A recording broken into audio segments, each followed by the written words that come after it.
Kung napapanood mo tong video na to, malamang ayos na rin. Ayos na rin yung Facebook mo. Timestamp lang tayo guys, hindi gumagana yung Facebook Meta.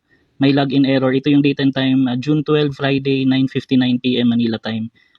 Mag-upload tayo ng update video kung anong oras siya maayos, okay? Update lang sa Facebook. Kanina hindi siya gumagana, hindi tayo makapag-login. Kahit yung mga kaibigan natin and cowork hindi maka-login. So hindi siya isolated case. Mukhang marami yung yung nawalan ng access sa Facebook logins kanina. So 10:37 PM Manila time, Friday, June 12. Nag-try ulit ako mag-login. I-check natin kung gagana na this time, okay? So continue lang natin to use location services, allow Facebook to access your location, continue, allow Facebook to access your location. Iniisip ko kasi kung magkakaroon to ng impact sa ating Facebook page. Not now muna. Ayan, so guys, mukhang nakalagin na uli tayo and gumagana na yung Facebook. I-check lang natin uli yung refresh ko lang. Ayan. So check natin yung ating Like Anika Family Vlogs. Kung all goods pa rin tayo. Okay, switch.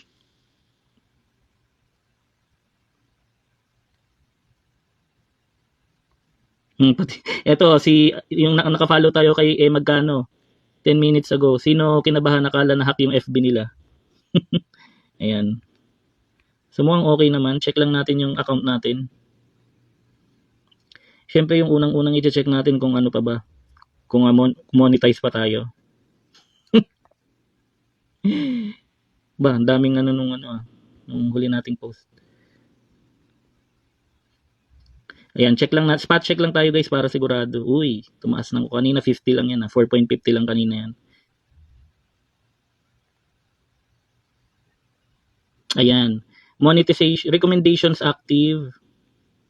Recommendable, page status. Pero yung monetization dito nakalagay active. Okay.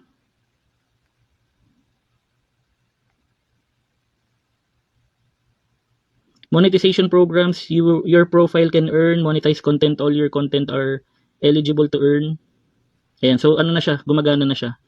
Ayan, so wala namang naging problema sa Facebook page natin, which is good. Salamat naman kung ganon. Kung napapanood mo tong video na to, malamang ayos na rin. Ayos na rin yung Facebook mo. Huwag ka mag-alala.